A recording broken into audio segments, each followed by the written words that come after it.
ವೇದವ್ಯಾಸಗುಣಾವಾಸ ವಿದ್ಯಾಧೀಶ ಸತಾಂ ವಶ ಮಾಂ ನಿರಾಶಂ ಗತಕ್ಲೇಶಂ ಕುರ್ವನಾಶಂ ಹರೇ ನಿಶಂ ಸ್ವಾಂತಸ್ಥಾನಂತಶಯ್ಯಾಯ ಪೂರ್ಣಜ್ಞಾನರಸಾರಣಸೆ ಉತ್ತುಂಗವಾಕ್ತರಂಗಾಯ ಮಧ್ವದುಗ್ಧಾಬ್ದಯೇ ನಮಃ ತಪೋ ವಿದ್ಯಾವಿರಕ್ತ್ಯಾದಿ ಸದ್ಗುಣೌಘಾಕರಾನಹಂ ವಾದಿರಾಜಗುರೂನ್ ವಂದೇ ಹಯಗ್ರೀವದಯಾಶ್ರಯಾನ್ ಶ್ರೀಗುರುಭ್ಯೋ ನಮಃ ಹರಿ ಓಂ.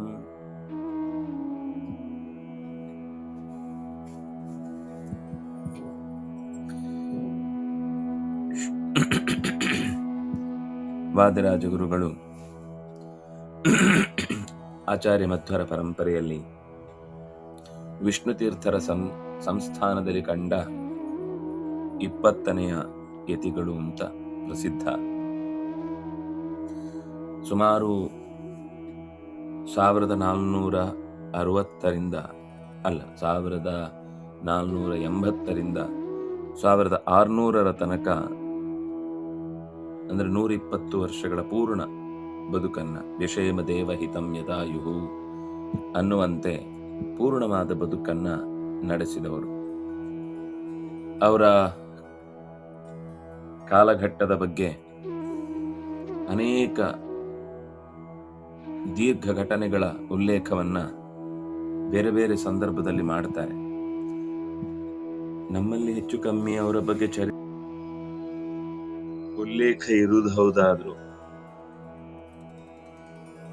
ಅವರ ಸಾಧನೆಯ ಕುರಿತಾದ ನೆನಪುಗಳು ಇನ್ನೂ ಸಂಗ್ರಹಣಗೊಳ್ಳಿಕ್ಕೆ ತುಂಬಾ ಸಿಗುವಂಥದ್ದು.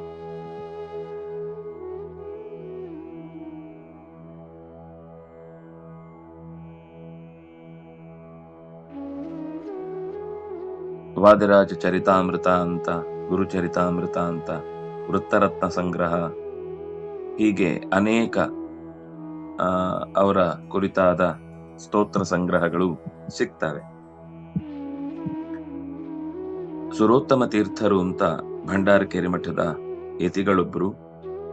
ಅವರು ಆಚಾರ್ಯರ ಅಂದ್ರೆ ವಾದಿರಾಜ ಗುರುಗಳ ಪೂರ್ವಾಶ್ರಮದ ತಮ್ಮನೂ ಹೌದು. ಯುಕ್ತಿ ಮಲ್ಲಿಕೆಗೆ, ಸನ್ಯಾಸ ಪದ್ಧತಿಗೆ, ಸದಾಚಾರ ಸ್ಮೃತಿಗೆ ವ್ಯಾಖ್ಯಾನವನ್ನ ಬರೆದಂಥವರು. ಆಮೇಲೆ ವಿಷ್ಣುತೀರ್ಥ ವಿಜಯ ಅಂತನೂ ಒಂದು ಕೃತಿಯನ್ನ ಕೊಟ್ಟಿದ್ದಾರೆ ಅಂತ ಪ್ರಸಿದ್ಧ. ಇಂತಹ ಅಪೂರ್ವವಾದ ವ್ಯಕ್ತಿತ್ವವುಳ್ಳ ವಾದಿರಾಜ ಗುರುಗಳ ಬದುಕು ದೇಶಾದ್ಯಂತ ವ್ಯಾಪಿಸಿತ್ತು ಅನ್ನೋದನ್ನ ನಾವು ಅರ್ಥ ಮಾಡಿಕೊಳ್ಬಹುದು. ಗುರ್ಜರಾದಿಷು ದೇಶೇಷು ಸ್ವಶಿಷ್ಯಾನ್ ಕೃಪಯಾ ಪುನಃ ತತ್ರತ್ಯಾನೇವ ಕೃತವಾನ್ ವಿಷ್ಣು ದೀಕ್ಷಾ ಪ್ರವರ್ತಕಾನ್. ಗುರ್ಜರ ಪ್ರದೇಶದಲ್ಲಿಯೂ ಕೂಡ ಅವರಿಗೆ ಶಿಷ್ಯರಿದ್ದು ಅನ್ನುವಂತಹ ಮಾತನ್ನ ವೃತ್ತರತ್ನ ಸಂಗ್ರಹ ಹೇಳುತ್ತೆ. ಅವರ ಇಡೀ ಜೀವಮಾನದ ಯಾತ್ರೆಯ, ಅಂದ್ರೆ ನಾವು ತೀರ್ಥ ಪ್ರಬಂಧ ಅನ್ನೋದು ಅವರು ಕೊಟ್ಟ, ಬಹುಶಃ ಆಮೇಲೂ ಯಾರಿಗೂ ಅಷ್ಟು ಚೆನ್ನಾಗಿ ಕೊಡ್ಲಿಕ್ಕಾಗದ ಒಂದು ಪ್ರವಾಸ ಕಥನದ್ದು ಪೂರ್ತಿ ಹೊಸ ಶೈಲಿ. ಅದು ಯಾರು ಅದನ್ನ ಊಹಿಸ್ಲಿಕ್ಕೂ ಸಾಧ್ಯ ಇಲ್ಲ. ಅಂದ್ರೆ ಹೋಗುವ, ಅಂದ್ರೆ ಅದ 4 ಪ್ರಬಂಧ ಮಾಡಿ 4 ದಾರಿಯನ್ನ, ಆ ಪ್ರದೇಶದ ವೈಶಿಷ್ಟ್ಯ, ಅಲ್ಲಿಯ ಪೌರಾಣಿಕ ಐತಿಹ್ಯ, ಅಲ್ಲಿರುವ ಭಗವಂತನ ಸಾನ್ನಿಧ್ಯ, ಅಲ್ಲಿರುವ ತೀರ್ಥಗಳ ಮಹತ್ವ, ಹೀಗೆ ಎಷ್ಟು ಸಾಧ್ಯವೋ ಅಷ್ಟು ವಿಷಯಗಳನ್ನ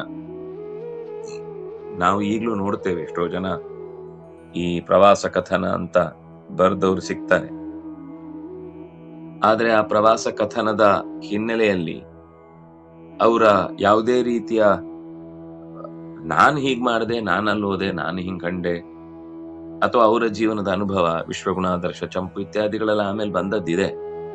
ಆದ್ರೆ ಅದು ಮತ್ತೆ ಪ್ರಯಾಣ ಮಾಡುವವರಿಗೆ ಉಪಯುಕ್ತವಾಗಿ ಪಾರಾಯಣ ಮಾಡಲಿಕ್ಕೆ ಅಥವಾ ಅಲ್ಲಿಯ ಮಹತ್ವವನ್ನ ತಿಳಿದು ಇನ್ನಷ್ಟು ಆತ್ಮೀಯವಾಗಿ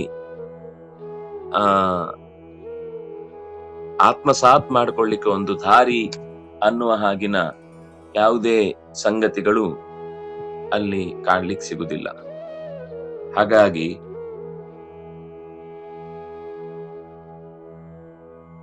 ಈ ತೀರ್ಥ ಪ್ರಬಂಧದ ಚಿಂತನೆ ಅನ್ನುವಂಥದ್ದು ಎಕ್ಸ್ಕ್ಲೂಸಿವ್. ಅದು ಬೇರೆ ಯಾರಿಂದಲೂ ಅಂಥ ಒಂದು ಅಪೂರ್ವವಾದ ಪ್ರಯತ್ನವನ್ನ ನಾವು ಕಾಣುವುದಿಲ್ಲ. ಆಮೇಲೂ ಯಾರು ಅಷ್ಟು ಅನುಸರಿಸ್ಲಿಕ್ಕೆ ಹೋದ ಹಾಗಿಲ್ಲ. ಅಲ್ಲಲ್ಲಿ ಅವರವರ ಕ್ಷೇತ್ರ ಮಹಾತ್ಮೆ ಬರೆದದ್ದಿದೆ. ಆದ್ರೆ ಇಷ್ಟು ವ್ಯವಸ್ಥಿತವಾಗಿ ಇದಕ್ಕೂ ಮೀರಿ ಇನ್ನೂ ಬೇಕಾದಷ್ಟು ಪ್ರಾಚೀನ ಕ್ಷೇತ್ರಗಳು ಇದ್ದೇ ಇರ್ತವೆ, ಇಲ್ಲಿಗೆ ಮುಗಿಯುವುದಿಲ್ಲ ಅಂತಿಲ್ಲ. ಯಾಕಂದ್ರೆ ಪ್ರಯಾಣ ಮಾಡಿ ಈ ಮೂಲಕ ದಾರಿಯಲ್ಲಿ ಸಾಗುವವರಿಗೆ ಅಥವಾ ಕೆಲವೊಂದ್ಸರ್ತಿ ಆಮೇಲೆ ಪ್ರತಿಷ್ಠೆಗೊಂಡು ವಾದರಾಜರ ಕಾಲದ ನಂತರ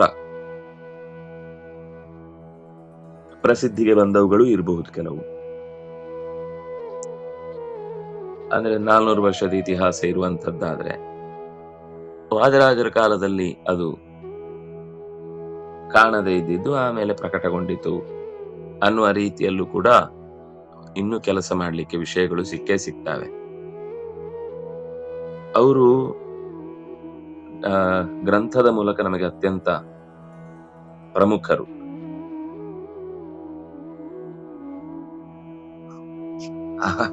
ಅವರು ಬದುಕಿದಷ್ಟು ವರ್ಷಕ್ಕೊಂದೊಂದು ಗ್ರಂಥ ಬರೆದ ಹಾಗೆ ನಮಗೆ ಕಾಣುತ್ತೆ. ಸುಮ್ನೆ ಒಮ್ಮೆ ಗ್ರಂಥಗಳ ಉಲ್ಲೇಖವನ್ನ ಮಾಡ್ಕೊಂಡು ಹೋಗುದಾದ್ರೆ ಈ ಕಾಮೆಂಟ್ರೀಸ್ ಅಂತ ನಾವು ಹೇಳ್ತೀವಲ್ಲ, ಅಂಥ ಕೃತಿಗಳೇ ಬಹಳಷ್ಟಿದ್ದಾವೆ. ಮಹಾಭಾರತಕ್ಕೆ ಲಕ್ಷಾಲಂಕಾರ, ಮಹಾಭಾರತ ತಾತ್ಪರ್ಯ ನಿರ್ಣಯದ ಭಾವ ಪ್ರಕಾಶಿಕ, ತಲವಕಾರ ಉಪನಿಷತ್ತಿಗೆ ಭಾಷ್ಯದ ಟೀಕೆ, ತೈತ್ತರಿಯ ಉಪನಿಷತ್ತಿನ ಟೀಕೆ, ರಾಠಕದ ಟೀಕೆ, ಅಥರ್ವಣದ ಟೀಕೆ, ಮಾಂಡೂಕದ ಟೀಕೆ, ತಂತ್ರಸಾರಕ್ಕೊಂದು ಟೀಕೆ, ಆಮೇಲೆ ಸನತ್ ಸುಜಾತಿಯ ವ್ಯಾಖ್ಯಾನ ಅಂತ ಇಷ್ಟು ಟೀಕಾಟೋಕಗಳು. ಇನ್ನು ಸಾರವಾಗಿ ನಮ್ಗೆ ಇವತ್ತಿನ ಭಾಷೆಯಲ್ಲಿ ಹೇಳುವುದಾದ್ರೆ ಸಂಗ್ರಹ, ನ್ಯಾಯಸುಧಾ ಗುರುವರ್ಥ ದೀಪಿಕಾ ಅದರದ್ದು ಒಂದು ಎಸೆನ್ಸ್ ಏನು ಅಂತ ತೆಗೆದು ಹೇಳುವ ಹಾಗೆ, ತತ್ವಪ್ರಕಾಶಕ ಗುರುವರ್ಥ ದೀಪಿಕಾ, ಈಶಾವಾಸ್ಯೋಪನಿಷದ್ ಭಾಷ್ಯ ಟೀಕಾಕ್ಕೆ ಟಿಪ್ಪಣಿ, ಷಟ್ಪ್ರಶ್ನೋಪನಿಷದ್ ಭಾಷ್ಯಕ್ಕೆ ಟೀಕಾಕ್ಕೆ ಟಿಪ್ಪಣಿ, ಗೀತಾ ಭಾಷ್ಯಕ್ಕೆ ಟಿಪ್ಪಣಿ. ಇದರ ಮೇಲೆ ಅವರ ಸ್ವತಂತ್ರ ಕೃತಿಗಳನ್ನು ನಾವು ಗಮನಿಸುವುದಾದ್ರೆ ಯುಕ್ತಿ ಮಲ್ಲಿಕ, ಈ ಗ್ರಂಥದ ಒಟ್ಟು ಸಾಲನ್ನು ನಾವು ತಿಳ್ಕೊಳ್ಳುವುದಾದ್ರೆ ಸುಮಾರು 5370 ಅಥವಾ 80 ಶ್ಲೋಕಗಳು ಈ ಗ್ರಂಥದ ಮೊತ್ತ. ಯುಕ್ತಿ ಮಲ್ಲಿಕ ಅನ್ನೋದು ಯುಕ್ತಿಗಳ ಮಾಲೆ. ಲೋಕದ ಬಗ್ಗೆ, ದೇವರ ಬಗ್ಗೆ, ಲೋಕದೇವರ ನಡುವಿನ ಸಂಬಂಧದ ಬಗ್ಗೆ, ಪ್ರಕೃತಿಯ ಬಗ್ಗೆ ಶಾಸ್ತ್ರದಲ್ಲಿ ಹೇಳುವ ಅನೇಕ ರೀತಿಯ ಪ್ರಮೇಯಗಳ ಕುರಿತಾದ ಪ್ರಶ್ನೆಗಳಿಗೆ ಯುಕ್ತಿಯುಕ್ತವಾಗಿ, ಕೆಲವೊಂದು ಸರ್ತಿ ತೀರಾ ಸಾಮಾನ್ಯ ಯುಕ್ತಿ ಅಂತ ಅನಿಸಬಹುದು ನಮಗೆ, ಆದರೆ ಅದು ಕೇಳುಗನ ದೃಷ್ಟಿಯಿಂದ ಅವರು ಸರಳವಾದ ಯುಕ್ತಿಗಳನ್ನು ಕೊಟ್ಟಿದ್ದಾರೆ. ಅತ್ಯಂತ ಬೂಮರಾಂಗ್ ಮಾಡುವುದು ಅಂತ ಹೇಳ್ತೇವಲ್ಲ, ಆ ರೀತಿ ಎದುರಾಳಿಯನ್ನ ಬಾಯಿ ಮುಚ್ಚಿಸ್ಲಿಕ್ಕಾಡಿದಂತಹ ಮಾತುಗಳು ಕೂಡ ನಮಗೆ ಸಿಗ್ತವೆ.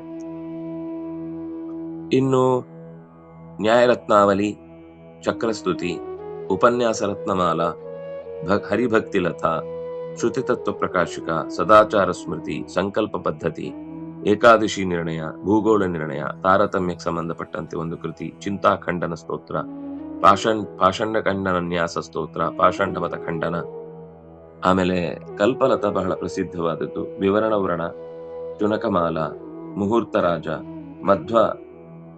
ಮಾಧ್ವ ವಾಗ್ ವಜ್ರಾವಲಿ ಅಂತ ಒಂದು ಕೃತಿ, ಸಂಸ್ಕೃತ ಸೂತ್ರಾರ್ಥ, ನ್ಯಾಯ ಸಿದ್ಧಾಂತ ಸಂಗ್ರಹ, ಅಧಿಕರಣ ನ್ಯಾಯಮಾಲಾವಳಿ, ಇದು ಲೋಕದಲ್ಲಿ ಪ್ರಸಿದ್ಧಿ ಇದೆ. ಇದೇ ತರ ಸೂತ್ರಕ್ಕೂ ಮಾಡಿದ್ದಾರೆ. ಶ್ರೀಮದ್ ಭಾಗವತ ಅನುಕ್ರಮಣಿಕ, ಇದು ಬಹಳ ಪ್ರಸಿದ್ಧ. ಭಾಗವತ ಓದುವರೆಲ್ಲ ಸ್ಕಂದ ಅಧ್ಯಾಯ ಸಾರಗಳ ಸ್ವೀಕಾರ ಮಾಡ್ಲಿಕ್ಕೆ ಇದು ಉಪಕಾರಕವಾದದ್ದು. ವಾಯುಸ್ತುತಿಗೆ ಪುರಶ್ಚರಣೆ ಮಾಡಿ ಅದನ್ನ ಸಿದ್ಧಿಸಿಕೊಳ್ಳುವುದು ಹೇಗೆ ಅಂತ ಅವರದೊಂದು ಪುರಶ್ಚರಣ ಪದ್ಧತಿ ಇದೆ. ಇನ್ನು ಕಾವ್ಯಗಳ ದೃಷ್ಟಿಯಿಂದ ಸ್ವತಂತ್ರವಾದದ್ದು ರುಕ್ಮಿಣೀಶ ವಿಜಯ, ಸರಸಭಾರತಿ ವಿಲಾಸ, ತೀರ್ಥ ಪ್ರಬಂಧ ಮತ್ತು ಕವಿ ಕದಂಬ ಕಂಠಭೂಷ ಅಂತ ಇನ್ನು ಸ್ತೋತ್ರಗಳ ಇದು ಪಟ್ಟಿಯನ್ನ ನಾನು ಬಹುಶಃ ಹೇಳ್ತಾ ಹೋದ್ರೆ ಮುಗಿಲಿಕ್ಕಿಲ್ಲ. ಆದ್ರೂ ಒಂದ್ಸರ್ತಿ ಸ್ತೋತ್ರಗಳ ಹೆಸರಾದ್ರೂ ನೆನಪಿರ್ಲಿ ನಮಗೆ. ರಮೇಶ ಸ್ತುತಿ, ರೌಪ್ಯ ಪೀಠ ಕೃಷ್ಣ ಸ್ತುತಿ, ಅಂದ್ರೆ ನಾವು ಕೃಷ್ಣ ಅಷ್ಟಕ ಅಂತ ಕರೆಯುವಂಥದ್ದು. ಕೃಷ್ಣ ಸ್ತವ, ಕೃಷ್ಣ ಸ್ತುತಿ, ಅಷ್ಟಮಹಿಷಿ ಸಹಿತವಾದ ಕೃಷ್ಣನ ಸ್ತುತಿ, ಶ್ರೀಕೃಷ್ಣ ಸ್ತೋತ್ರ, ಆಪಾದ ಸ್ತೋತ್ರ, ಉಕ್ತಿ ಪ್ರತ್ಯುಕ್ತಿ ಸ್ತೋತ್ರ, ರಾಮಕವಚ, ರಾಮದಶಕ, ಅವತಾರ ತ್ರಯಗಳಿಗೆ ಸ್ತೋತ್ರ, ವೇದವ್ಯಾಸಾಷ್ಟಕ, ವ್ಯಾಸವರ್ಣನ, ತ್ರಿವಿಕ್ರಮ ಸ್ತೋತ್ರ, ಹರಿಯಷ್ಟಕ, ಹಯಾಸ್ಯ ದಶಕ, ಹಯಾಸ್ಯ ನುತಿ ಪಂಚಕ, ಹಯಗ್ರೀವ ಧ್ಯಾನ ಪ್ರಕರಣ, ಹಯಗ್ರೀವ ಸ್ತುತಿ, ಇದು ಗೊತ್ತಿರುವಂತದ್ದು. ಹಯಗ್ರೀವೇತಿ ವಾದಿನಂ. ಹಯಗ್ರೀವ ಸಂಪದಾ ಸ್ತೋತ್ರ, ಇದು ಹಯಗ್ರೀವ ಸಂಪದಾ ಸ್ತೋತ್ರ ಅನ್ನೋದು ಹಯಗ್ರೀವೇತಿ ವದೇತ್ ತಸ್ಯ ನಿಸ್ಸರತೆ ವಾಣಿ ಜನ್ಮ ಕನ್ಯಾ ಪ್ರವಾಹವತ್ ಅಂತನ್ನುವಂಥದ್ದು. ಅಕ್ಷಪಂಚಕ, ವರಾಹ ಪಂಚಕ, ಪ್ರಾರ್ಥನಾ ದಶಕ, ಇದು ಬಹಳ ಪ್ರಸಿದ್ಧವಾದ ಪ್ರಾರ್ಥನಾ ದಶಕ. ಒಬ್ಬ ಮನುಷ್ಯ ಜೀವನದಲ್ಲಿ ದೇವರ ಹತ್ರ ಏನನ್ನು ಪ್ರಾರ್ಥಿಸಬೇಕು, ತನ್ನ ಇಂದ್ರಿಯಗಳ ಬಗೆಗೆ, ತನ್ನ ಮನಸ್ಸಿನ ಬಗೆಗೆ, ತನ್ನ ದೇಹದ ಬಗೆಗೆ ದೇವರ ಹತ್ರ ಸಮರ್ಪಣೆ ಮಾಡಬೇಕಾದ ರೀತಿಯನ್ನು ಹೇಳುತ್ತೆ. ವರಾಹ ಹಯವದನ ಸ್ತೋತ್ರ, ಹಯಗ್ರೀವ ಸ್ತೋತ್ರ, ಪರಮಸ್ತುತಿ, ನರಹರಿ ಅಷ್ಟಕ, ರಣಮೋಚನ ಸ್ತೋತ್ರ, ವೆಂಕಟೇಶ ಮಂಗಲಾಷ್ಟಕ, ದಶಾವತಾರ ಸ್ತೋತ್ರ, ದಶಾವತಾರ ಸ್ತುತಿ, ಪ್ರೋಷ್ಟೀಶ ವಿಗ್ರಹ ಅಂತ ಬಹಳ ಪ್ರಸಿದ್ಧ. ಚತುರ್ವಿಂಶತಿ ಮೂರ್ತಿ ಭೇದ ಸ್ತೋತ್ರ, ಶ್ರೀ ಶುದ್ಧಿ ಸ್ತೋತ್ರ, ಶ್ರೀ ಶಗುಣ ದರ್ಪಣ, ಶ್ಲೋಕತ್ರಯ, ಅದು ನೈವೇದ್ಯ ಪ್ರಕರಣಕ್ಕೆ ಸಂಬಂಧಿಸಿದ್ದು. ಸ್ವಪ್ನ ಪದ್ಯ, ಸಪ್ತರಾತ್ರೋತ್ಸವ ಪ್ರಕಾರ, ಅಭಯ ಸಂಸ್ತವ, ಲಕ್ಷ್ಮ್ಯಾರ್ಯಾವೃತ್ತ ಸ್ತೋತ್ರ, ದುರ್ಗಾಸ್ತವ, ಮಧ್ವಾಷ್ಟಕ, ವಿಭೀಷಣ ಹನುಮತ್ ಸಂವಾದ, ವಾಯುಸ್ತುತಿ, ಅದು ಸಂವಾದ ರೂಪದಲ್ಲಿರುವ ವಾಯುಸ್ತುತಿ, ಮಧ್ವ ಅನುಷ್ಠಿತ ತಾಪಾಷ್ಟಕ, ಸಹಸ್ರಾರ ಸ್ತುತಿ, ಕುರುಸ್ತುತಿ, ನವಗ್ರಹ ಸ್ತೋತ್ರ, ಹರಿಭಕ್ತಾಷ್ಟಕ, ವಿಷ್ಣುಸ್ತುತಿ, ಶ್ರೀ ಹೈಗ್ರೀವ ಸ್ತೋತ್ರ, ಶ್ರೀಪಾದರಾಜ ಅಷ್ಟಕ, ವಿಷ್ಣುಸ್ತುತಿ, ಶ್ರೀರಾಮ ಪಂಚಕ. ಇನ್ನು ಕನ್ನಡದಲ್ಲಿ ವೈಕುಂಠವರ್ಣನೆ, ಲಕ್ಷ್ಮೀ ಶೋಭನೆ ಎರಡು ಬಹಳ ಪ್ರಸಿದ್ಧವಾದದ್ದು. ಸ್ವಪ್ನಪದ, ಗುಂಡಕ್ರಿಯೆ, ಭ್ರಮರಗೀತೆ, ನಮಸ್ಕಾರ ಸ್ತೋತ್ರ, ಕೇಶವನಾಮ, ನೈವೇದ್ಯ ಪ್ರಕರಣ, ಅವತಾರತ್ರಯ ಸುವಾಲಿ, ದೇವರ ಅನೇಕ ಅಂದ್ರೆ ದಾಸರ ಪದಗಳು ಅಂತ ನಾವು ಕರೆಯುವ ಹಾಗೆ ಅವರು ಸಂಕೀರ್ತನೆಗೆ ಬೇಕಿರುವ ಪದಗಳನ್ನ ತಯಾರು ಮಾಡಿದ್ದು ತುಂಬಾ ಇದೆ. ಉಗಾಭೋಗಗಳು, ಸುಳಾದಿಗಳು, ಶ್ರೀಕೃಷ್ಣನ ಬಾಲಲೀಲೆ ಅಂತ ಒಂದು ಪ್ರಸಿದ್ಧ ಇದೆ. ಇದು ಬಿಟ್ಟು ಇನ್ನು ಕೆಲವೆಲ್ಲ ಇದೆ, ಅದು ಸಂದೇಹಾಸ್ಪದವೂ ಆಗಿರಬಹುದು. ಒಟ್ಟು ಇಂತಹ ಅನೇಕ ಸುಮಾರು 120ಕ್ಕೂ ಮಿಗಿಲಾದ, ಅವರು ಬದುಕಿದ್ದು 120 ವರ್ಷ ಆದ್ರೆ 120ಕ್ಕೂ ಮಿಗಿಲಾದ ಅನೇಕ ಕೃತಿಗಳನ್ನ ವಾದರಾಜ ಗುರುಗಳು ತಮ್ಮ ಜೀವನದಲ್ಲಿ ರಚನೆ ಮಾಡಿ ಕೊಟ್ಟಿದ್ದಾರೆ. ಅಂತಹ ಕೃತಿಗಳ ಬಗ್ಗೆ ನಾವು ತಿಳಿಯುವುದಕ್ಕೆ ಪ್ರತ್ಯೇಕವಾಗಿ ನಿಜವಾಗಿ ಅವರ ಬಗ್ಗೆ ನಾವು ಹೊಗಳುವುದೂ ಅಲ್ಲ, ಅವರ ಗ್ರಂಥಗಳ ಕುರಿತಾದ ಇಷ್ಟು ಸ್ತುತಿಗಳನ್ನ ಕೇಳಿ ರಚನೆ ಮಾಡಿದ್ದನ್ನ ಅರ್ಥ ಮಾಡ್ಕೊಳ್ಳಿಕ್ಕೆ ನಮಗೆ ಜೀವನ ಬೇಕು. ಅಂಥ ಹಿರಿಯರ ಸ್ಮರಣೆ ನಾವು ಇವತ್ತು ಮಾಡೋಣ. ನಾಳೆಯೂ ಈ ಹೊತ್ತಿಗೆ ನಾಳೆ ಆಗಲ್ಲ, ನಾಳೆ ಇವತ್ತು ಸಂಜೆ ಆದ್ರೆ ಇದೇ ಚಿಂತನೆಯನ್ನ ಆದಷ್ಟು ನಡೆಸುವ ಪ್ರಯತ್ನ ಮಾಡೋಣ. ಈ ಬೆಳಿಗ್ಗಿನ ಈ ಚಿಂತನೆಯನ್ನ ಇಲ್ಲಿಗೆ ಮುಕ್ತಾಯ ಮಾಡೋಣ. ಶ್ರೀ ಹರಿಪ್ರಿಯತ, ಶ್ರೀಕೃಷ್ಣ.